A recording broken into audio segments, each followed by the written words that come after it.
Bonjour belles âmes et bienvenue. Aujourd'hui encore un sujet bien provocateur. Pourquoi l'humilité peut être votre plus grande ennemie? On va regarder tout ça parce que évidemment on parle toujours d'ego, d'humilité, surtout dans le domaine du bien-être et de la spiritualité. Et moi j'ai envie de vous titiller un petit peu avec ça, justement, le côté culpabilisateur, d'il faut rester dans l'humilité, il faut être bien, etc. Mais avant de commencer ce sujet, je vais me présenter pour les personnes qui ne me connaissent pas encore. Voilà, moi je suis Chizu Sakamoto, Life and Business Coach. J'aide les femmes éveillées et surtout les thérapeutes à adopter leur pleine puissance, à embrasser leur pleine puissance pour construire une activité qui soit libre et prospère. Ouais, rien que ça, comme dirait mon ami Douchka. Donc aujourd'hui, le sujet, c'est pourquoi l'humilité peut être votre plus grande ennemie et quelle est la voie du juste milieu? Coucou à tous ceux qui me regardent en direct, n'hésitez pas à me faire un petit commentaire pour me dire que vous êtes là et que vous m'entendez bien. Alors, l'humilité. L'humilité, c'est quoi déjà, pour commencer?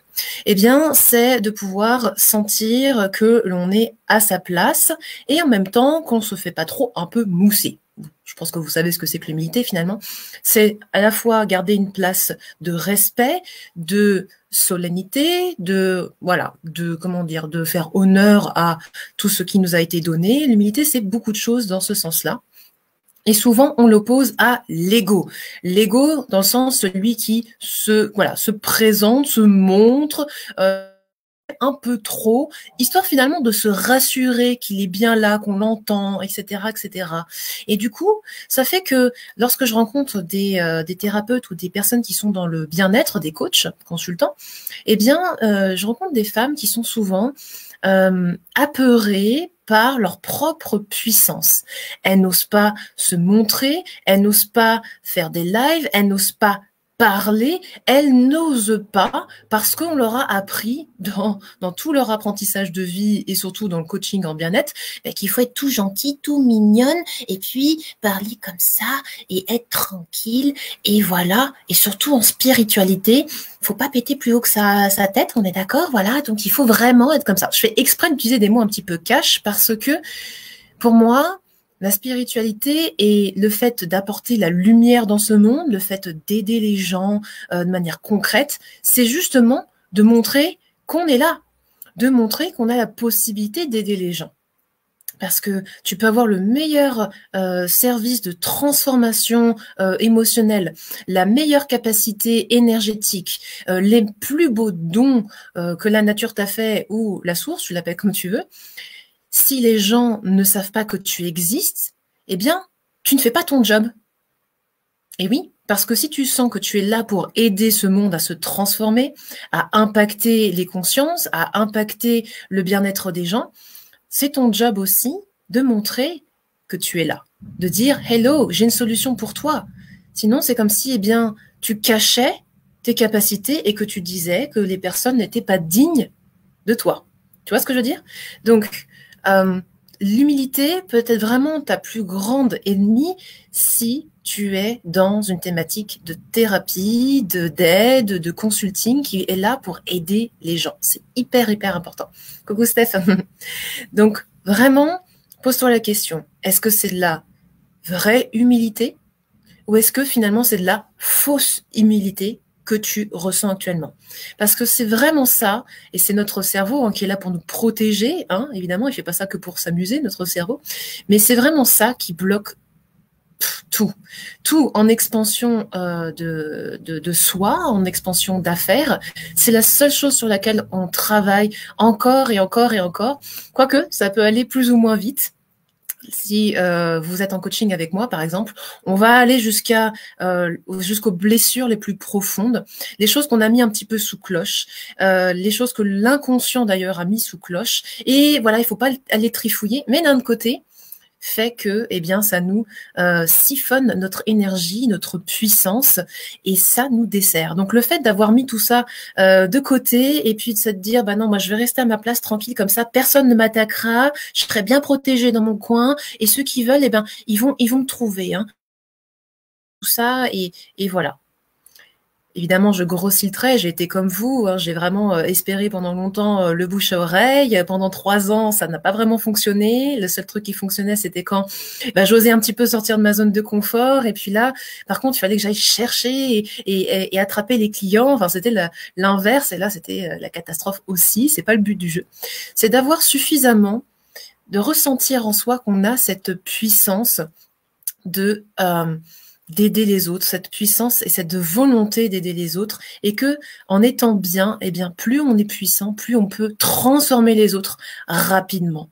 Plus vous avez confiance en vous, en vos capacités, en ce que vous offrez aux autres, plus vous allez pouvoir transformer les gens rapidement. Donc, si vous êtes du genre, par exemple, à devoir faire des milliers et des milliers de séances pour accompagner les gens d'un point A vers un point Z, eh bien voilà, c'est le moment de travailler sur votre puissance personnelle, pour vous asseoir dans cette puissance et l'enseigner aussi peut-être à vos clients, hein, de oser saisir des cojones, hein, et y aller, quoi, pour pouvoir se transformer d'une manière beaucoup plus rapidement, activement. Donc ouais, on va aller un petit peu choquer un petit peu tout ça, on va un petit peu secouer les gens, mais c'est un bon équilibre entre le côté yin et le côté yang. D'accord? C'est pas être trop dans l'un ou trop dans l'autre, toujours le juste milieu, la juste balance. Mais souvent, lorsque je croise des femmes thérapeutes ou coachs, eh bien, elles sont hyper yin. Donc, elles sont momolles, en fait. Vous êtes un petit peu tranquille, gentil, pépère, machin. Et du coup, ça n'est pas suffisant dans tous les cas, on va dire. Quelquefois, il faut un petit peu faire remonter le côté yang, y aller, secouer et apaiser. Donc, on peut toujours équilibrer les choses. C'est vraiment ce que je vous conseille de faire. Et là, travailler sur votre puissance. Comment on travaille sur sa puissance? Vous allez forcément me poser la question. Coucou Luigi. Eh bien, très simplement, vous allez vous poser la question, ok, là, je ressens mon corps. Qu'est-ce qui coince? Utilisez votre corps comme antenne. Et moi, je l'utilise énormément parce que je suis quelqu'un d'hyper mental. Mes coachs me triturent toujours là-dessus parce que j'ai du mal à redescendre dans mon corps. Donc, tous les jours, entraînez-vous à écouter votre corps et voir où sont situés les blocages. Ouais, vous pouvez vraiment le sentir. Quand vous êtes en train de penser justement à « je m'affirme », comment ça se présente dans votre corps? Est-ce qu'il y a quelque chose qui coince? Peut-être au niveau du ventre, en général, c'est toujours dans ces côtés-là. Voilà, le ventre, le thymus, là, la poitrine, le cœur, ça se crispe au niveau des épaules. Ok, ça, c'est la pression que tu te mets sur toi. Voilà, et tu peux analyser du coup qu'est-ce que ton corps est en train de te dire. Tu peux regarder ça sur Internet si tu veux, ou te former sur la psycho-énergétique, et tu vas analyser du coup ce que ton corps cache, ou ce qu'il aimerait que tu caches. Et ça a rapport avec ta puissance personnelle. Et tu vas travailler là-dessus, tu vas pouvoir donc te libérer. Si tu vois pas du tout comment faire, eh bien voilà, j'ai affiché mon site internet si tu veux prendre rendez-vous avec moi.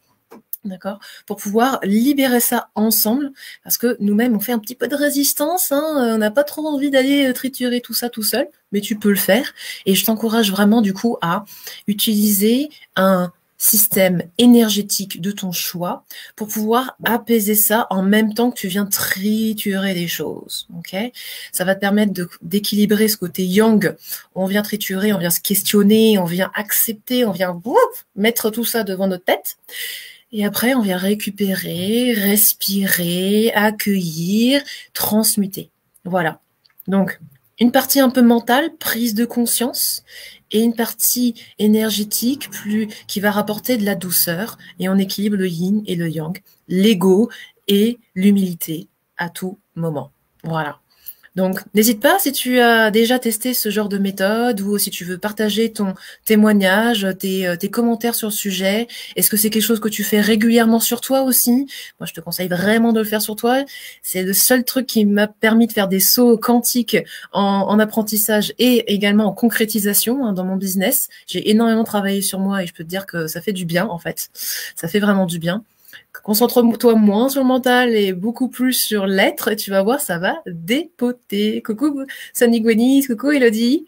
Ah, c'est Gwen, d'accord. Hello, hello. Et vraiment, voilà, accueille tout ça, équilibre les deux, et tu m'en donneras des nouvelles. N'hésite pas à me donner des nouvelles au bout d'une semaine de test comme ça. Ouais, tous les jours, un petit peu de miroir, miroir, on accepte un petit peu ce que l'on voit, et on transmute, on dégage ça. Et je suis à ta disposition si tu veux vraiment y aller un bon coup, qu'on puisse mettre en place les jalons de ton projet, que tu puisses concrétiser. Et n'écoute pas ton ego quand il te dit que c'est la crise, etc. Non, ça n'est pas la crise. C'est un moment crucial pour la société de changer. Et si tu veux pouvoir impacter le monde, impacter cette société, impacter positivement la France, tu te dois d'être prospère dans ton activité professionnelle. Oui, tu te dois d'être dans l'abondance pour pouvoir consommer en local, consommer français. La qualité a un prix. Donc, plutôt que d'aller manger des trucs du supermarché et puis importer des trucs qui viennent de tous les pays, alors j'adore la mondialisation, hein, évidemment, mais voilà, si tu veux vraiment relancer cette économie française qui a besoin de toi maintenant, tu te dois d'avoir l'argent pour ça. Tu te dois d'être abondant, tu te dois d'être dans ta pleine puissance.